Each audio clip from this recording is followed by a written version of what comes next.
Pohon mangrove itu kalau sudah dikatakan bisa bermanfaat, pengendalian dari abrasi dan lain-lain itu ya sekitar umur 5 tahun. Jadi kalau 1 tahun, 2 tahun itu masih kecil, jadi belum bisa berfungsi dengan maksimal.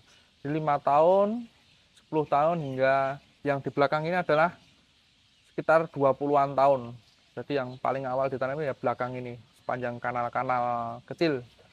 Tuh, itu sudah bisa memberikan manfaat sepenuhnya kalau yang 20 tahun itu, karena sudah sangat besar ya. Terutama manfaat yang paling umum itu adalah meminimalisir dari abrasi yang masuk ke wilayah daratan. Jadi mangrove ini terutama pohon yang jenisnya adalah Soneraceae dan Avicennia, dia kan bisa memperkokoh daratan karena akarnya itu. Akarnya itu kalau di bangunan itu bisa diberatkan sebagai besi.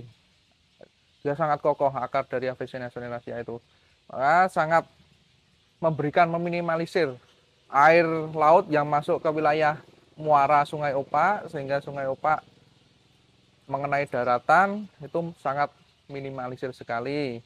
Terus di samping itu di utara Pohon Mangrove ini merupakan sebagian besar itu kawasan pertanian.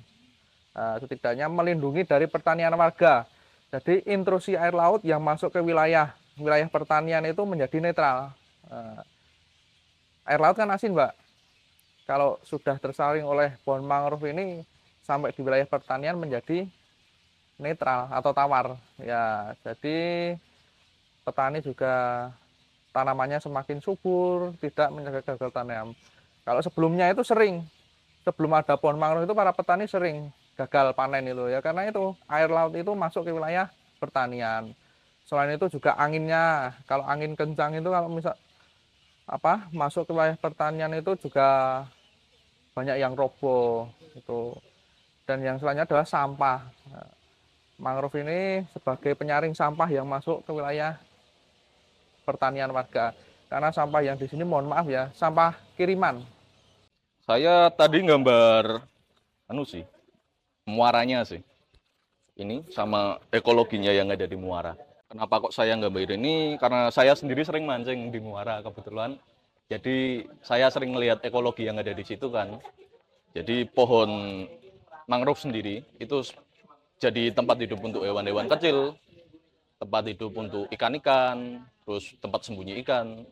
Jadi penting sekali untuk menjaga pohon mangrove ini, untuk menjaga ekologi yang ada di sekitar muara. Selain menjadi untuk penangkal abrasi. Nah, ini saya menggambar tentang kegiatan yang tadi berlangsung, itu menanam mangrove gitu. Pesannya itu mengajak kawula muda untuk lebih aware soal lingkungan kita, terutama keberlangsungan hidup makhluk-makhluk yang kan nggak cuma manusia, ada yang hewan, tumbuhan, nah itu agar berlangsung hidup lebih lama. Jujur acara ini sangat unik ya, karena mengangkat isu lingkungan sekitar. Lebih lagi mangrove kan, dimana kalau di Jawa ini kan kurang banyak pantai dan kurang banyak orang yang aware tentang mangrove ini. Lalu kesan saya untuk ikut acara ini seru, banyak pengalaman baru saya dapatkan karena saya kan belum pernah ikut nanam mangrove sebelumnya ya, dan saya di sini akhirnya bisa ngerti bagaimana cara nanam mangrove dan juga bagaimana mangrove itu berkembang biak, bertumbuhnya, terus juga bagaimana dia rentan terhadap air ombak, air sampah-sampah yang ada seperti itu. Semoga mangrove ini dapat berkembang sangat besar ya, sangat besar. Karena kita ini masih terkecil se-Indonesia. Di DIY Jogja itu populasi mangrove terkecil se-Indonesia. Jadi kita harapannya itu bisa mengembangkan lah atau memperluas dari segi penanaman mangrove yang targetnya itu sangat besar, karena kita ini masih sekitar 4 hektaran, Mbak. 4 hektar itu sangat kecil kalau bandingkan di wilayah Sumatera, Kalimantan itu ya kita itu memanjang. Jadi lebarnya ini dari sini ke sana itu 20 meter, tapi panjangnya ke sana itu kurang lebih 5 kilometeran. Tuh. Jadi kita harapannya mangrove itu nanti bisa semakin ke selatan ya. Jadi agar bisa semakin memberikan manfaat yang sangat banyak dan sangat baik bagi para warga masyarakat di sekitar kawasan sini. Suara hijau. Hijau, hijau, hijau. Terima kasih.